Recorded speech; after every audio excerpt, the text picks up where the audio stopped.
We are controlling the broadcast. For the next hour we will control all that you hear. You are about to experience the knowledge and insights of the Media Mothership. All right, you're listening to Media Mothership here on Edge Radio 99.3 FM. I'm your host, Craig, joined today by co-host Taylor and special guest Marcus. Welcome. How's everyone's volumes of headphones? I think we've got to keep it loud because today's topic is WWE and the upcoming Royal Rumble. My volume's pretty good. I can hear everyone just fine. Great. I did turn you up because I want you in some form of discomfort. Excellent. Shouldn't we have done this before? I like keeping it live because there's a lot happening right now in WWE. Before we get there, though, of course, we're streaming live on YouTube and Twitch. My camera's gone again. Well, we're not streaming live. We are streaming. It's just people are seeing a still image. No, we're just very still. Yeah. Very quiet. Anyway, so if you want, you can jump onto the chat on YouTube or Twitch. Send us a message there. We'll try to keep it in our peripheral vision. Or SMS direct into the studio live 0488881107. There's a lot happening, as I said, in WWE right now. A lot of creative changes. Surprise returns are being rumored. The Royal Rumble is shaping up possibly to be up there with some really, unpredictability this year, I think, is the vibe, right? Unpredictable. We were just chatting off air about the location, some things. So let's start. We've got Marcus in, of course. WWE resident brainbox. Strong opinions, close followers. We'll get the messages lighting up on our board with all of our underlings looking at the tweets coming through. What's the biggest? Okay, Marcus, what's the biggest WWE story right now that's happening in your opinion leading up to the Royal Rumble? The biggest story, in my opinion, is whether or not AJ Styles will be retired at the Rumble on Sunday. So AJ Styles has been with WWE for 10 years now, almost 10 years exactly, because he debuted at the Royal Rumble in 2016. Before that, he had a very storied career in Impact Wrestling and in New Japan Pro Wrestling. Really? Yeah. Japan? Yeah, he was huge in Japan. Japan's, I mean, Hulk Hogan would tell the stories of it being a really physical environment to learn wrestling in back in the day. Is that still the case in Japan? Is it considered a really physical wrestling environment? You come out with some bumps and bruises? Very hard-hitting style, yeah. The Japanese style. AJ actually had a match on Saturday night's main event last weekend in a lead-up to his match this coming weekend against his old rival Shinsuke Nakamura, who he fought in New Japan and then he fought in WWE when they both moved over. And their match at Wrestle Kingdom 10 in the Tokyo Dome is considered one of both of their greatest matches ever. And their matches in WWE were considered fine, but people were saying that even though AJ is close to the end of his prime and Shinsuke is well past it, people were talking about how they wound the clock back last weekend and had an extremely physical and hard-hitting fight, and they just beat the tar out of each other. How old is Styles? Because you kind of have to age out. Yeah. Gracefully, if you can. He's 48 years old. 48? I've got a picture of him. Yeah, he's got a beard, moustache. He's got really Pantene hair. Yes, his hair is luscious. Yes! Well groomed. Because he said that he does not want to be wrestling at 50, because although he can still go and he can still perform to a higher level, he said that the amount of warm-up and warm-down and rehab and maintenance that it takes at his age is quite taxing. He doesn't ever want to see a decline in his abilities, so he wants to go out before 50 to ensure that he's still, that people don't remember him and his skills degrading. Of course, the big retirement was Cena's, right? How does the timing play out there? You'd be thinking about that, right? Very deliberately. A bit of oxygen. Yep. Very deliberately, because the guy who defeated Cena in his last match, Gunther, also defeated Goldberg in his last match in 2025, and he is AJ's opponent at the Royal Rumble. And Gunther, basically, because he's a dirty heel, cheated to win a match against AJ on Raw a couple of weeks ago. And he said, and AJ came out the following week and goes, I want to have a rematch against you. And Gunther goes, well, if you want to have a rematch against me, AJ, you have to wager your career. So literally, AJ's career is on the line. If he loses against Gunther, he needs to retire. And because AJ has said he wants to retire in real life, a lot of people, it's 50-50. It's like, I mean, like, people have suggested, because the quality of the matches and the quality of the opponents and stories he's had over the last couple of years has been really high. And people have been saying, well, maybe he's been having a retirement tour the entire time. We just didn't realize it. So, because I was going to ask about that. How do you think the balance is right now at WWE with that kind of long-term storytelling structure and the kind of random shock moments that are occurring? Is the balance there? The balance, I think, is there. What they've done very cleverly, they've got the US title on SmackDown, which has an open challenge each week. So there's no ongoing stories with the US belt. It's just whoever's the champion fights a random opponent each week, and it's usually a surprise, so that there's the big cheer. Yeah, and they've actually had people from Impact Wrestling challenge as well. So because there's a bit of well, it's called TNA, but it feels weird saying TNA out loud. There's a lot of TNA. I mean, it's not.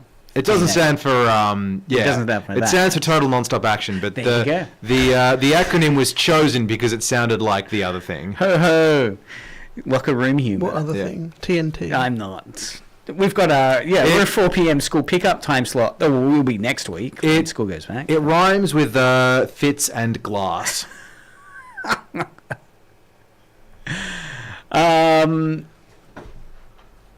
Okay, yeah, SMS in. We'll tell you when you're older. Good audience engagement question there. Okay, yeah, I get it. How about booking, right? We were talking a little bit about controversies with bookings at the moment. Anyone getting some good bookings, do you think? Like, is there someone that's been booked better than expected recently? And I guess for our listeners, what does booking mean in the WWE parlance or wrestling parlance? In wrestling parlance, booking means how performers are scripted to look, whether they win or lose, where they go on the card, who they are scheduled against, and how much offense versus defense they get in. So a well-booked wrestler would win the majority of their matches cleanly, or a well-booked good guy, a well-booked babyface would win the majority of their matches cleanly. They'd always get some offense in. They wouldn't win too decisively too often, because if they're too invincible, people will turn on them. As happened with Cena in the late 2000s to the mid 2010s. Unless it's someone like Goldberg, whose entire thing is walks in, does a 2-minute squash match, then walks out, and that's it. That's okay. If they're short matches, they're allowed to be dominant. And whereas a good heel would have booking where they're going up against strong and likable baby faces to make them look even more dislikable by comparison. Good heel booking will involve lots of cheating, lots of interference. And just basically, there's a brilliant story from Scott Steiner, who was an Olympic level athlete and did some incredible acrobatics during as a babyface as part of a tag team with his brother Rick in the early to mid 90s. And when he turned heel in the late 90s, he went, all that flippy stuff I used to do, I'm not doing any of that anymore. I do not want anyone to cheer for me, so I'm going to deliberately avoid stuff that people like. So good heels should be booked to look as dastardly as possible. So if we're talking about how people are going with booking at the moment, one of them who we could talk about is the current world heavyweight champion, CM Punk. There's some discussion over whether he should have the belt because he is 47 and he's not the performer he used to be. Sometimes he can be a bit sloppy. He did a pile driver on a guy in his 20s a couple of weeks ago that looked terrifying. Oh my. It did not look safe. Because there are moves that they've moved out of their legal moves. Yeah, like the Undertaker's. Who also was the pole driver or the? Yeah, pile drivers have been essential. Sit-out pile drivers, especially the tombstone pile driver that Undertaker does. He lands on his knees, Right. Which is more safe than a sit-out pile driver where you land on your bum. A sit-out pile driver is how Owen Hart damaged Steve Austin's neck back in '97. So generally speaking, the pile driver is only allowed to be used in very, very, very, very rare circumstances. For many years, only Undertaker and his kayfabe half-brother Kane were allowed to do it. CM Punk has occasionally done sit-out pile drivers. I don't know if he gets in trouble for them backstage. But generally speaking, people have basically said that his matches go too long and it looks like he's out of breath 10 minutes in. So retirement around the corner, do you think? He actually got asked a question. He was doing it, I think it was like the GQ Ask the Internet thing, and he said one of the questions was, when is CM Punk going to retire? And he looked at the camera and goes, when I feel like it. So he's not going anywhere. But generally, I think people are thinking that, and they're really talking about him on commentary. Oh, he does a lot of cardio. He can do long matches. And I think people are sort of the opinion that he should probably shave about 5 to 10 minutes off of his matches. So do you think that's creative, or do you think... I think it's a little bit of creative and a little bit of Punk having some say over how his matches go. Because I guess at the other extreme, is there anyone that's kind of being cooled off at the moment? Anyone that's kind of intentionally or not being kind of a little sidelined? LA Knight is 110% being sidelined and cooled off, because WWE Unreal came out quite recently, the second season of Unreal, that Netflix documentary where they show you what it's like behind the scenes. Right. And there is an extended sequence of Triple H, the chief creative officer, just blasting LA Knight backstage at Money in the Bank last year. Really? Where LA Knight, he didn't even mess up a spot. He just missed a cue to go and do something. It didn't hurt the match. No one watching at home would have known that he'd missed his cue because it was a 6-person ladder match. And there's just this extended sequence of Triple H grilling him while he looks like he's about to burst into tears. And LA Knight is someone who people have gotten behind very organically. They think he's exceptional on the mic. They like his catchphrase. They shout his catchphrases at him. He is exceptionally over. And WWE just has not pulled the trigger and made him... They haven't given him even a week-long run with the World Heavyweight belt. So what do you reckon's going on? I mean, in terms of, I guess, where WWE's now, where it's going to in the near future, we've got Royal Rumble around the corner. Is it playing it safe right now, or do you think it's taking enough risks to keep it interesting? It's taking risks in some ways, and it's keeping things safe in other ways. So they've recently changed the Undisputed belt. So just to clarify, so there's 2 main belts. The World Heavyweight Championship is on Raw. The Undisputed belt is on SmackDown. They're the 2 shows. Raw airs on Mondays and SmackDown airs on Fridays. And they've recently changed the Undisputed belt in a 3 stages of Hell match on SmackDown, and it's very rare for the Undisputed belt to change hands on TV. Yeah. I don't think it's changed hands on TV in at least, it'd be pre-pandemic. Would have been the last time it changed hands on TV, I think. I can see Taylor Googling it right now. Fact check that, please. Fact check it. So they took it off Cody Rhodes, who's been their sort of main guy for about 3 years now, and they put it on Drew McIntyre, the Scottish warrior. People were very worried about Drew because Drew lost the first 3 matches. Oh, he's right. He had a series with Cody. He lost 2 matches and won the 3rd by disqualification. And people are saying if Drew doesn't get the belt soon, he's actually going to lose a lot of value. But he won the belt on SmackDown and then got to walk into England as a hometown hero with everyone chanting, "Oh, Drew McIntyre!" in the audience. And then because Drew McIntyre refuses to break character, he just cut a massive heel promo saying, "I'd like to thank the one person who's always been there for me, and that's myself. I always believed in me." Well, I was going to ask, do you reckon there's anyone that's shaping up? I mean, obviously we're talking about Styles maybe retiring. Is there anyone that's maybe getting positioned for a huge 2026 push, to really launch? Okay, so there's one guy who's not going to go to the top of the card, but he's recently gotten a new theme song, which everyone loves his new theme. Really? Kit Wilson, who was part of a tag team called Pretty Deadly with another British bloke called Elton Prince. And the entire joke was, lol, these guys are a bit gay. Because WWE has exceptionally tasteful storytelling at all times. Yeah. But Elton Prince, sorry, very sadly has done his neck and he's out with spinal fusion surgery. And they've gone, all right, so what are we going to do with Kit? And so they've basically completely repackaged Kit as...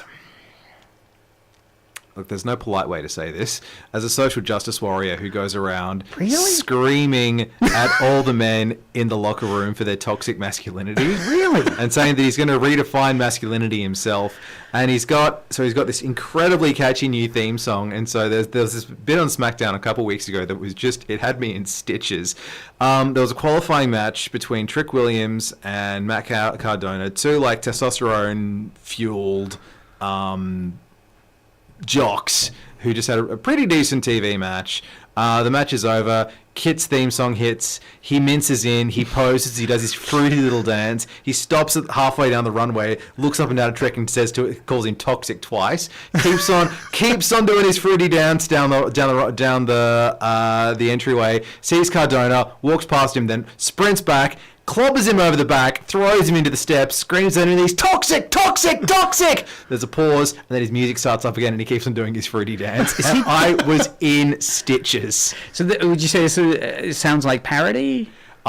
It's very, very, very hard to tell what the authorial intent is, because I feel like making fun of people who call out toxic masculinity in 2026 in a post-Andrew Tate world is really dangerous. I mean, this could have been funnier 7 or 8, like before Me Too, but WWE is always behind the times. I mean, there's that famous story of Metallica offering to play at a WrestleMania in the mid 2000s, and Vince McMahon said, "I've never heard of you." I don't want a no-name band playing at my event. What a miss!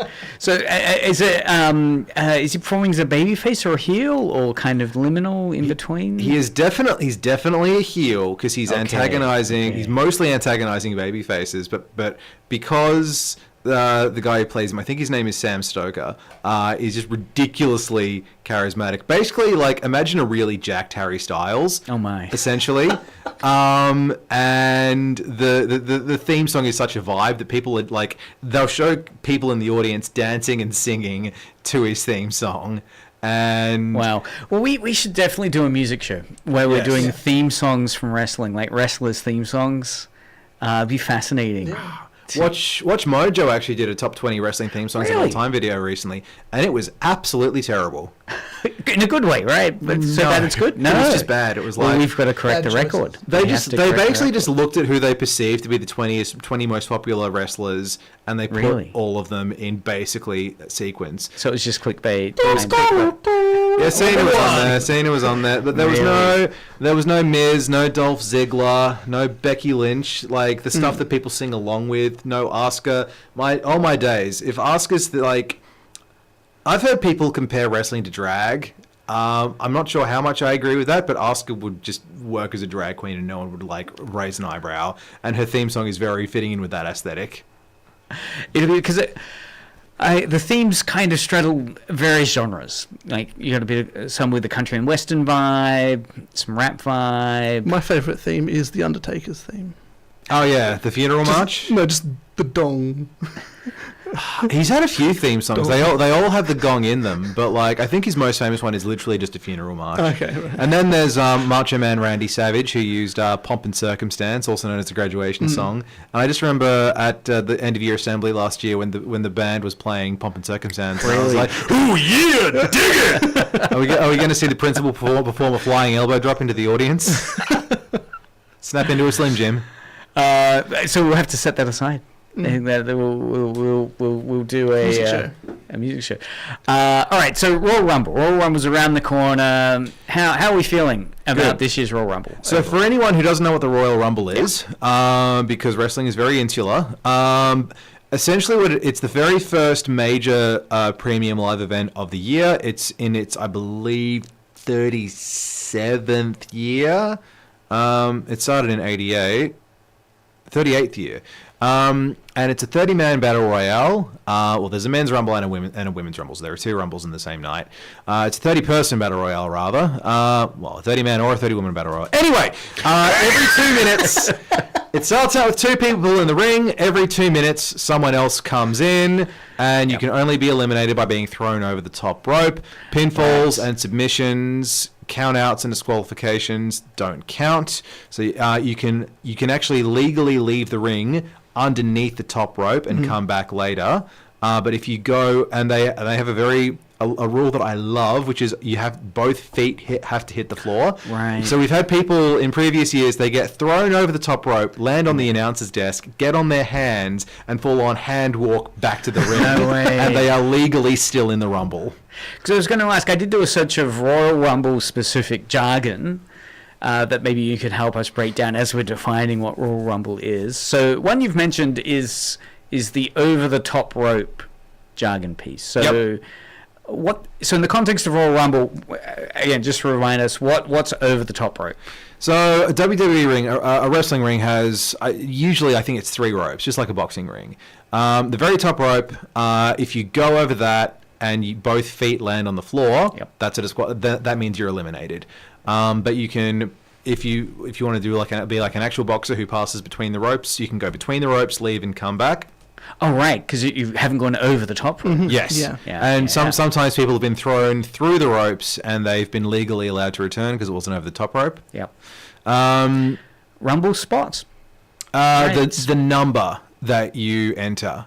Yeah, right. And that really matters, right? I mean, if you're coming in at Rumble Spot 1, you've got a lot of time you've got to survive for. Yes. Right? So in kayfabe, entering at number 1 is a huge disadvantage, and entering at number 30 is a huge advantage. But obviously it's all predetermined. So any advantage or disadvantage is very much for the sake of creating drama within the story. And they've made it a thing recently where guys who start out will, generally speaking, people in the first 3 spots will stay in the Rumble for a very long time because they're all about breaking records. So what they want to do is they want to go, oh, this person has now been in the Rumble for longer than anyone else ever has before. They broke the record twice in one night for the Women's Rumble last year. I think it was. I could be wrong. I believe it was Roxanne Perez set the record for the longest time spent in a Rumble, and then 10 minutes later, Bayley broke it. So yeah, part of the magic of the Rumble spot is indexed into those that knowledge base of like the time duration, right? Yep. So some fans will be sitting there thinking, okay, we're now like 10 minutes in, they're still there. Yep. And the announcer starts building up. Any other narratives around the Rumble spots?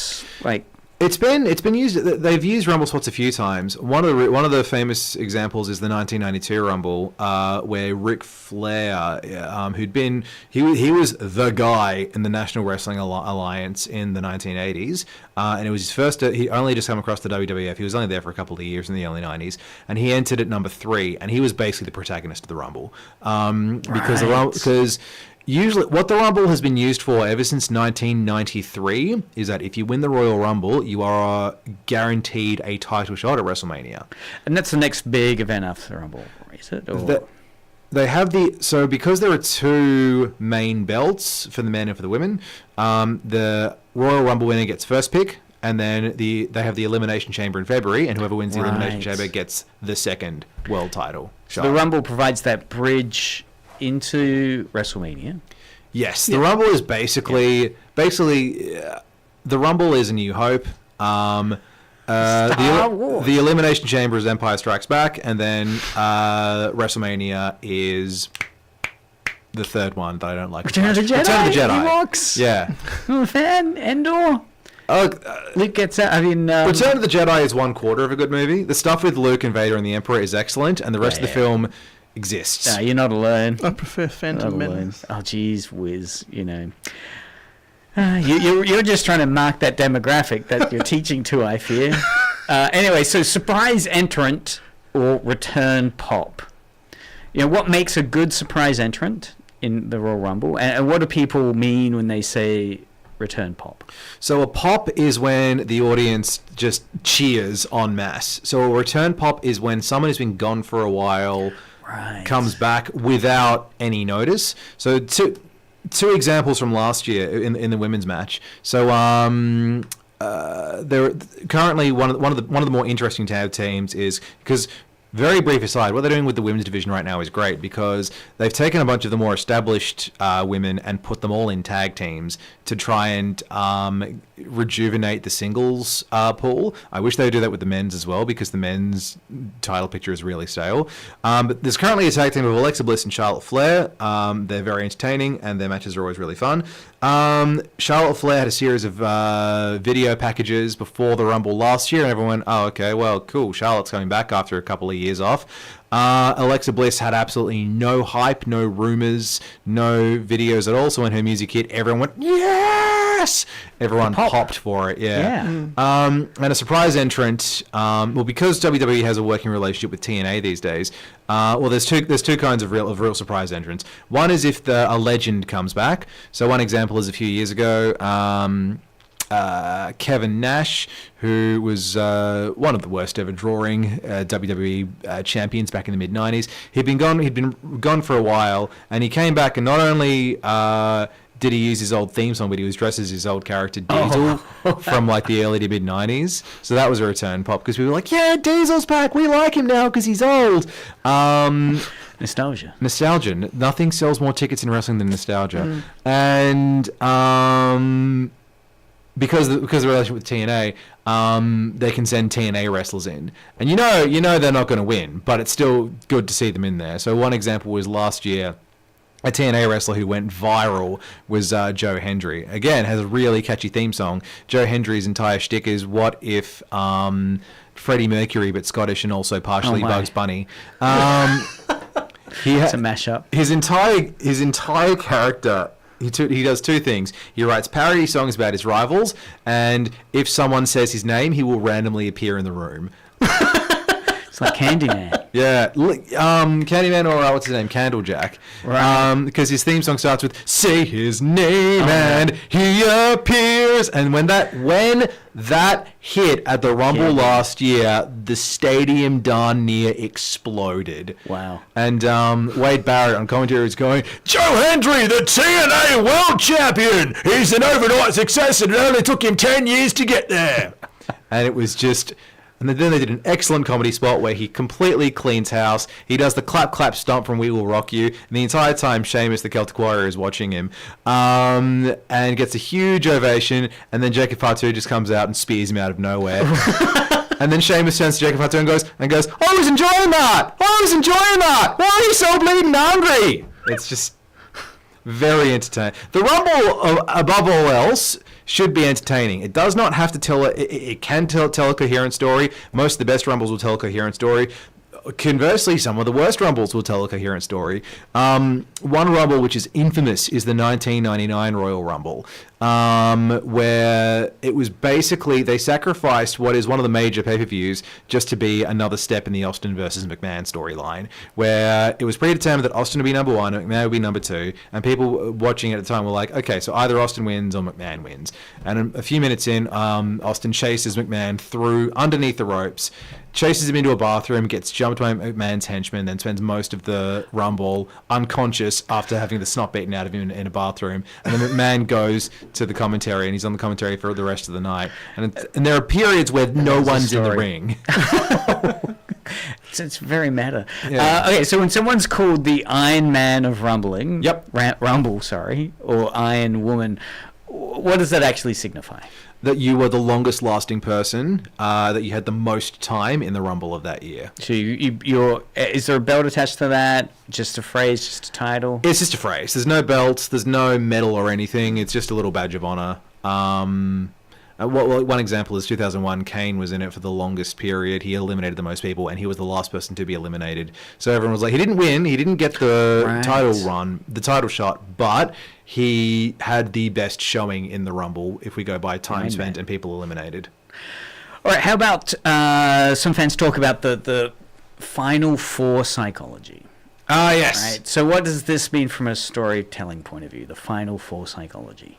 So the most people you would normally see in an every man for himself match would be 4 people in a fatal 4-way. You would very rarely see a 6-pack challenge where you have 6 guys all competing against each other, and they're all there's no alliances. But generally speaking, the most you want in a multi-man match is 4 people. And so when you do get down to the final 4 in the Rumble, it's like the final act begins there. Right. And if they do it properly, it'll be 2 heels and 2 baby faces, and there'll be alliances. Maybe the alliances will shift, and then you end on 2 guys who will then have an inbuilt story or a rivalry that they're trying to build. And so essentially what you are left with is then a mini match. A really good example was 2 years ago, the 2024 Royal Rumble. The final 4 were Cody Rhodes and CM Punk, who were the 2 favorites to win, and Gunther and Drew McIntyre, who were 2 of the main heels in the company at the time. The baby faces have to team up to beat the heels, and then it's just Punk and Cody left. And so the 2 favorites to win are the last guys in there. And then they proceed to have like a 10 to 15 minute match at the tail end of the Rumble. And it's one of the best parts of the whole thing. Because you've got a lot of storytelling that can start building up organically. And it's the only time we've actually seen those 2 in something resembling a singles match, because they haven't gone one-on-one yet. They haven't even properly tagged together outside of a 5-on-5 War Games match.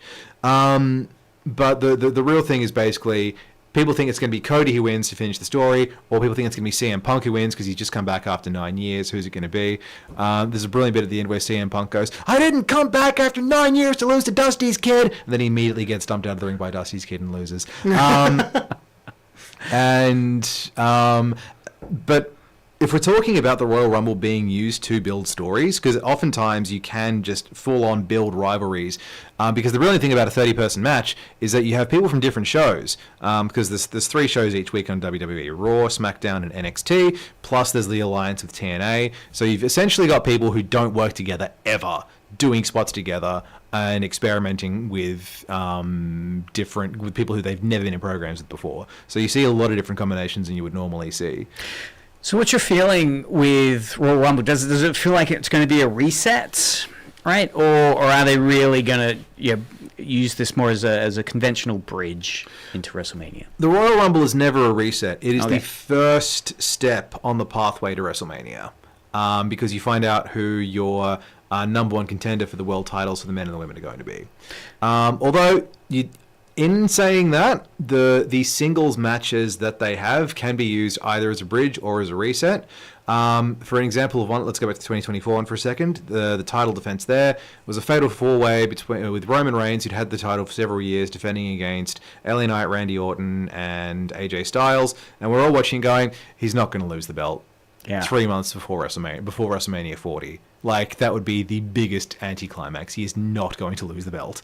But conversely, the title match they've set for this year's Royal Rumble is Drew McIntyre versus Sami Zayn. Now, if we're talking about obvious booking, the fatal 4-way match to determine the number 1 contender, which happened at Saturday night's main event last weekend, was in Montreal, and Sami Zayn, who is from Quebec, was in the match. Everyone was going. I remember just sitting there going, "What's the point of watching this?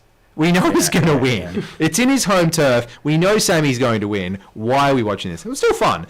But because they are in Saudi Arabia, and Sami Zayn is Palestinian, right? If he manages to dethrone Drew McIntyre, he will get the mother of all pops. And that means that we can have a heel win the Royal Rumble and challenge Sami Zayn at Mania. Conversely, if Drew McIntyre wins the match, well, suddenly he has got nuclear heat and he is far more detestable as a villain, especially if he cheats to do it. And then we can have a babyface win in the Rumble to challenge Drew at Mania. So you've mentioned, of course, that this year's Royal Rumble is in a really unique setting. Yes. Kind of historic that the 2026 Royal Rumble is taking place, of course, this coming January the 31st, Saudi Arabia. Right, so and what is it? It's at a custom environment in King Abdullah's financial district, right? So marking the first time the traditional Royal Rumble is outside North America. Is that wow? So looking into it, there seems to have been some fan backlash initially over that announcement, where some fans called for boycotts and expressed disappointment. The event was moving outside of the US, citing cultural and human rights concerns tied to Saudi Arabia's global image. So it presents a great question. What does it mean for WWE's brand and fan base when, one of the big events like Royal Rumble is being held in Saudi Arabia for the first time, particularly because, as we were talking about, women's participation in this space is problematic, right? Female wrestlers initially couldn't appear, and you were saying won't be appearing without some more conservative gear they're required to wear. Yeah, they'll all be wearing skin-tight bodysuits. Right, so that's the concession? Yeah, right? made out of spandex or made out of PVC. So sort of the ones that you see at the Olympics, sort of thing. Sort of, because they've had some that are very, very plasticky, and I look at them and go, "How do you move in that?" So yeah, they'll all be covered up from neck to toe. Wow, and that's dramatic. Would you say that's a dramatic change for wrestling in terms of shifting the gear that the wrestlers performing in to be more conservative? Yeah, and it applies both to male and female wrestlers. They're both only the women. Right. So the male wrestlers fine to show a bit of skin. Just the female wrestlers must wear more conservative clothing that is covered. Yep. And that's, again, this really interesting question of the cultural evolution and the business direction WWE's taking. Well, the business direction is money. Yeah. WWE is being unpacked, yeah. WWE have been rumoured to like money. And Saudi Arabia shows, they've definitely come a long way because very famously, the first ever Crown Jewel, I believe, was in 2018. And whoever was bankrolling it, I cannot for the life of me remember who bankrolled it, got in contact with WWE and said, "Hey, look, we want you to have an event here called Crown Jewel. Really big fan of early 90s wrestling. So if you could have it hosted by The Ultimate Warrior or Yokozuna or Hulk Hogan, that'd be great." And WWE went, "Brilliant idea. Yokozuna and Ultimate Warrior have been dead for years, so they can't host it."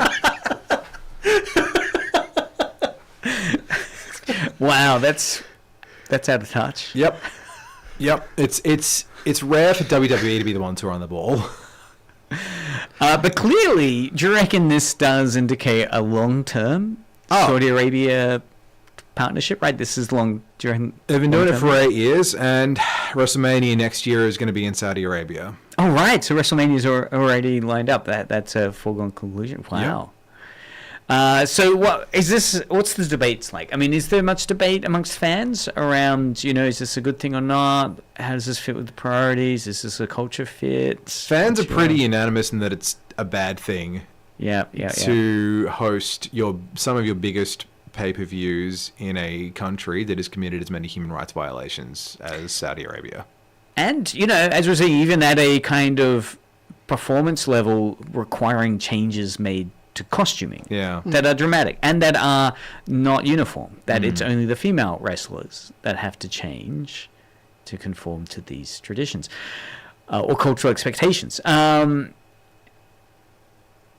do you think? Do you think that's going to cause any concerns with the money, the numbers that are watching it? Do you think that'll drive down numbers, or do you think it will actually, I don't think it will drive down the people who watch it, purely because people will complain about it online, but they'll still watch it because the Royal Rumble was the most successful premium live event of last year. Like, more people watch the Royal Rumble than watch WrestleMania, which is the climax of the whole year.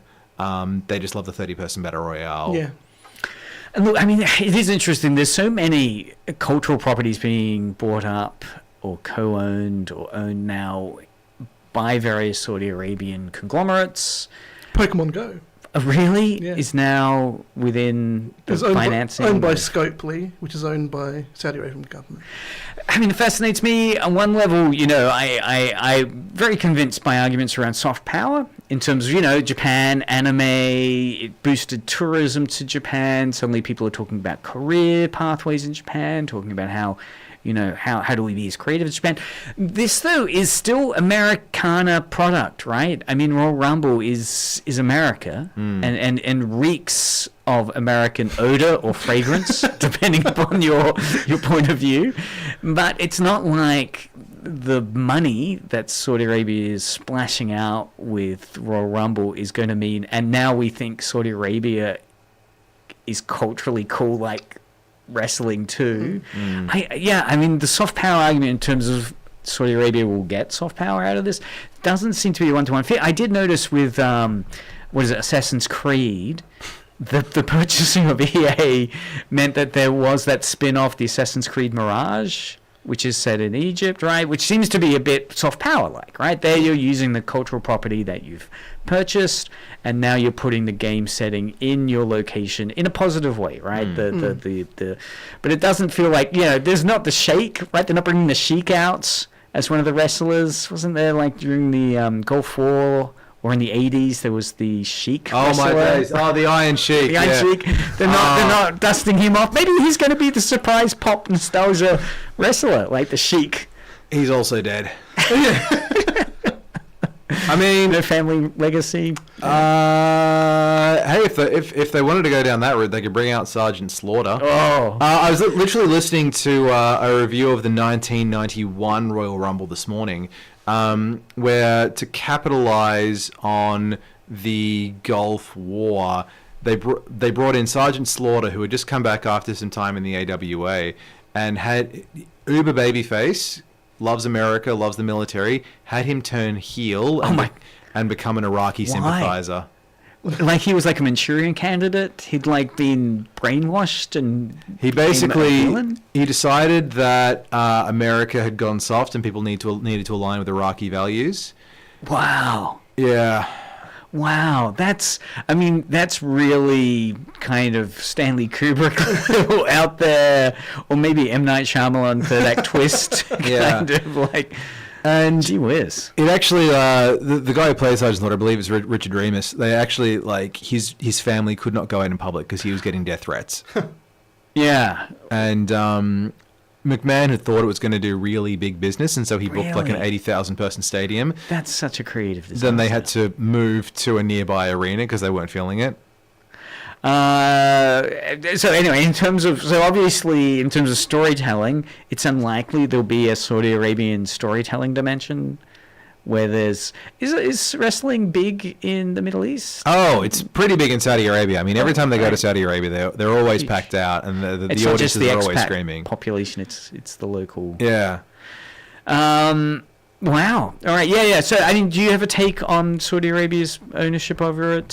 Soft power, or is it just money? It's just money. That's the just want the cash, basically. Saudi Arabia is willing to throw money at them, so they're happy to accept it. I will say, though, going back to CM Punk for a moment, he was exceptionally critical of the WWE's relationship with Saudi Arabia for the time that he was away from the company. Notoriously sent a... Don't say it. A tweet which he deleted a couple of minutes later, but everyone had screenshotted it, to Chris Jericho saying, "Go suck a blood money covered blank." And of course, now that Punk's back and he's one of the top guys, he had to deliver a full-on apology to Saudi Arabia. Oh my! And he has now headlined. Really? He headlined Night of the Champions against Cena last year, which was really King of the Ring. Sorry. And even though that was during that was held at Saudi Arabia, and even though Cena was the heel, even though it was the middle of Cena's heel run, CM Punk was there, and the Saudis booed him out of the building. You're kidding! Wow. So he had to apologize. Yep. Apologize for his former statements. And CM Punk's fans, because one of his nicknames is the voice of the voiceless. He's always been an anti-authoritarian rebel. Because his theme is the cult of personality. Living color, and yeah, his fans were really upset that he capitulated. Totally. And I actually just thought to myself, why book him on this show? Yeah. Why? Disaster. But I think it's partially a PR thing. in that they were like, if we're employing CM Punk, we have to have him make nice to the Saudis. And also because... A real bending of the knee. Yeah, and also because there's still a toxic culture within WWE, even now that McMahon is gone. And it's one of the reasons why LA Knight isn't getting the push that his fans want him to get. There's very much an opinion within WWE of, if we didn't make you, we're not going to push you. So if you have someone who's had a really storied career in TNA or in New Japan Pro Wrestling or in AEW, if you come across and you've done really well in other companies, you will probably not do very well in WWE because they will bury you out of spite. Brutal. And one of the reasons why AJ, who came from TNA from New Japan, one of the reasons I think why he survived so well is because he basically left TNA because he wasn't being treated well. They asked him to take a 60% pay cut at one point. Yeah. And it's... So yeah, the culture is definitely better than it was. I mean, there's no longer a sex trafficking ring that we know of now that McMahon is gone. Progression. But they also brought back Brock Lesnar, who was absolutely part of that ring, which is just it's difficult. It's difficult being a wrestling fan sometimes because... And the political climate at the moment. The Trump's in power, right-wing Republican vibe. The crossover with WWE is strong. Yeah, and because Linda McMahon, who is Triple H's mother-in-law, I believe she's on the education cabinet for Trump. Yeah. And so they always have to make nice with Trump. Yeah, yeah. It's not a voice of kind of a resistance narrative. No. Emerging, and it's what makes WWE so fascinating. Yeah. That it really reflects the cultural environment that it's occurring in, and within it, that wonderfully postmodern kind of, you got a kayfabe performance level, but then you have reality sometimes intruding in, and the Saudi Arabian show, shows that in cards, that kind of the real world politics that are breaking out. We've got 10 minutes left to change tact slightly to bring it back to Royal Rumble. Top 3 realistic winners. Top 3 realistic. Put you in on the spot. Hornswoggle. Hornswoggle. If Hornswoggle comes back, we stand. For those who don't know, like me, what's Hornswoggle? Who is Hornswoggle? What's the story there? He's a leprechaun. Yeah, he's a leprechaun. Yep. Okay, the fictional fairy tale. He's the size of a leprechaun. He's a little person who dressed up as a leprechaun. Yeah. The guy is he on the ticket? No. If he comes back, he'll get a pop. He actually the guy who played Hornswoggle, I don't know his real name, but he had some very strong words for Peter Dinklage around the time of Snow White, when Peter Dinklage's comments got the 7 dwarves changed from being little people to being guys in CGI, and Hornswoggle was like, bro, you've taken 7 jobs away. Really? Is that what happened? Yeah. Right. So, I mean, hey, if Peter Dinklage ever stepped in the ring, Peter Dinklage versus Hornswoggle, that could main event SummerSlam. Realistic then. I'll tell you, realistic winners. I'll tell you who's not going to win. Okay. Raquel Rodriguez is not going to win the Women's Rumble because she has a title match scheduled for Monday. Okay, right. Yeah. So some real world scheduling issues. Because why would that be impossible? Why wouldn't that work? Because I mean, if she wins the Rumble, I actually thought she was going to win the Rumble previously, but if she wins the Rumble and then wins the title the following Monday, she's got 2 titles. Yeah. She's got a title and a title match. So okay, cool. The favorite to win online right now is Liv Morgan. She's just come back after some time off from injury, and if you come back from injury, that bolsters your chance of winning the Rumble enormously. And is this just so you can have a strong storyline coming back? Yeah, strong redemption storyline. Right. And the Judgment Day have basically been making a big deal about they're a cult, not a cult. They were a cult for a while, but not anymore. The Judgment Day are they're a stable of gothic punk heels.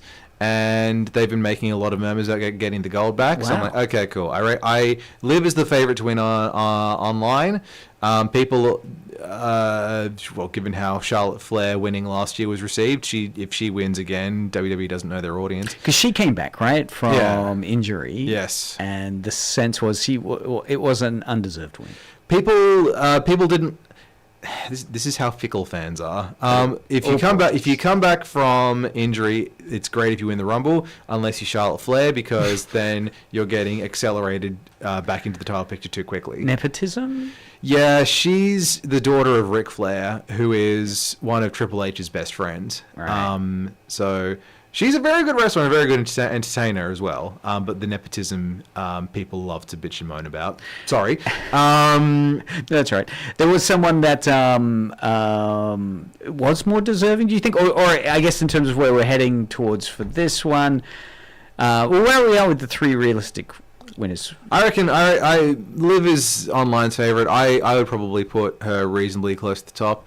I think that they're probably not going to go for another repeat winner. So if someone's won it previously, I don't reckon. Right. There's a lot of talk that Bianca Belair might come back and she might win the Rumble. People would like to see her against Jade Cargill, who's the current women's champ. Does the women's wrestling this year for the Rumble seem more unpredictable? I mean, it seems there's quite a few possibilities. Is it more unpredictable than the men's? I think it's more unpredictable just because most of the women at the top of the card are more invested in the tag division than they are in the singles division. I think it is more unpredictable in that sense. I think that someone from the Judgment Day will win. So either Liv or Roxanne. It's not going to be Raquel because she has that match the following week. But yeah, because of the way they have been booking the higher stature women, I think it is more unpredictable. Is there anyone you think that really needs the win? Right? Someone that's like... In the men's Rumble, someone who needs and people have been talking about this for a while now. I think Bron Breakker would really benefit from the win. He's been around for a couple of years now. Would that be a surprise, though? It wouldn't be a surprise. He's not, because his stable, the Vision, have all talked about helping him win. And I mean, if he wins the belt, then not the belt, the Rumble, then he can, because we currently have a babyface champ and a heel champ. It's the way that things should be if you have two world titles. And he's already had one match against Punk that he lost. So if he wins the Rumble, well, the obvious thing is a rematch against Punk at Mania. Cody Rhodes has been saying he wants to win his third Royal Rumble. I don't think that would be a good idea because we do not want Cody to reach Super Cena levels. We want people to like Cody. It had taken something in the ballpark of 20 years for WWE to find a top guy who everyone liked and didn't boo as soon as they step in the ring. Okay. So please keep people liking Cody. Who else could win? Look, people want LA Knight to win. I don't think he will. I would like to see him win the Elimination Chamber, or him or Cody win the Elimination Chamber. But I don't. It sounds like he's getting frozen out. It sounds like he's getting cooled off enormously. Yeah. Like 6 or 7 months ago, woo, is you kidding? I would have said that LA Knight would be the favorite to win. I like it. Yeah, but we should have a sound effect. Because the war against the Vision, who were the top heel stable last year, LA Knight was initially one of the main guys fighting them, and then he's just been jobbed out to them over and over and over again. So he no longer looks like a viable contender. Okay. All right, so we've kind of pinned you down. We'll see what maps out on because it's first thing in the morning here, right? If you want to watch it, it's a 6 a.m. So over breakfast, and that of course it means in Saudi Arabia time it's, I assume, the evening sometime. Presumably. Normally the shows are around sort of 7-8 o'clock at night. I did like one of my last questions is if you could book one shocking return or debut, who would it be? I like the Leprechaun. Yeah. As the shocking. Is there a shocking return or debut? A lot of people think that Chris Jericho is going to come back because I believe he's no longer in contract with AEW, and WWE have recently put a trademark on his theme song. Oh, wow. So everyone's expecting... So yeah, they're picking up some of that industry goss. Okay, there's a trademark out. Right. So he's the favorite to be a surprise return. Who would I pick as a surprise return? Ooh, that's a question. What's the name of that leprechaun again? Hornswoggle. Swoggle. I'm going to Google that when I get back. There's been some talk, and these are very baseless internet rumors, that we'll see The Undertaker or Stone Cold. No! They will not come back. Holy cow. Because it's Saudi Arabia, and Saudi Arabia is big on the nostalgia. Right. Because Saudi Arabia is big on nostalgia? Yeah, the main event of the first event in Saudi Arabia, Crown Jewel, the main event was D-Generation X, so Shawn Michaels and his bestie Triple H versus the Brothers of Destruction, Undertaker and Kane. Now, that would have been an excellent match in 1998. But in 2018, they were all so far over the hill. But it was huge nostalgia with tons of money behind it, right? Yeah, and Shawn Michaels had retired 8 years previously to be a dad, and he basically went, this is not me coming out of retirement, this is putting the band back together for one show. And he didn't come back after that, but it's considered to be one of the all-time worst matches. Oh my God, but they all live to tell the tale, right? There's no lasting injuries, hopefully. I mean, Triple H tore his pec in the first few minutes. Jesus. There's this one brilliant spot where Shawn is visibly annoyed and he yells at Kane, "Come on, Glenn!" Like using his real name in the ring.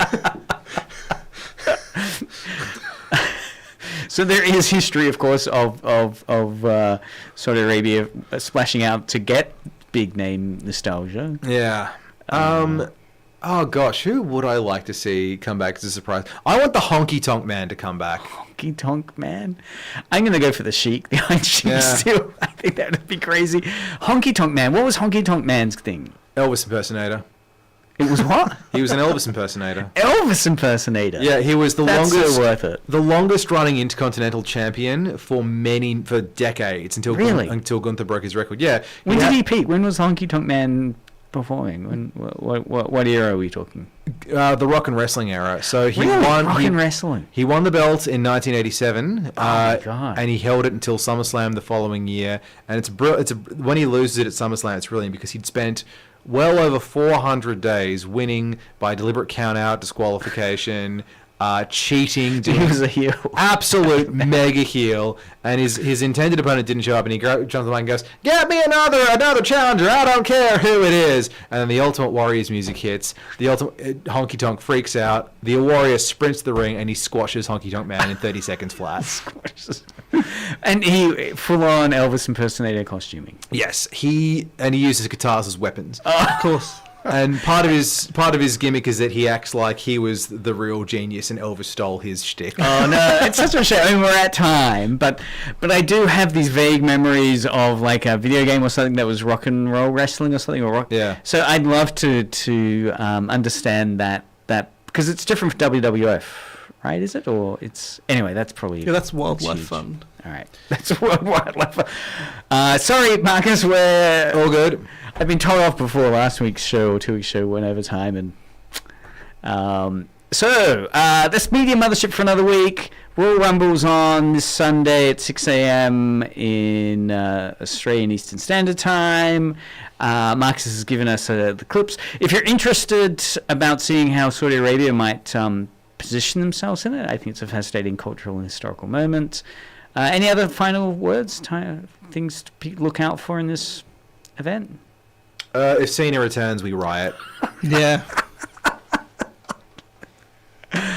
All right, let's play some music. You're listening to Edge Radio 99.3 FM. Listen back.